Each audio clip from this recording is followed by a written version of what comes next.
بسم الله الرحمن الرحيم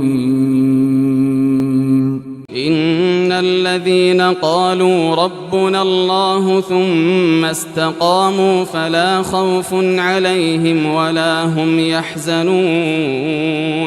أولئك أصحاب الجنة خالدين فيها جزاء بما كانوا يعملون. எங்கள் இறைவன் அல்லாஹ்வே என கூறி பின்னர் உறுதியாகவும் நின்றோருக்கு எந்த அச்சமும் இல்லை, அவர்கள் கவலைப்படவும் மாட்டார்கள்.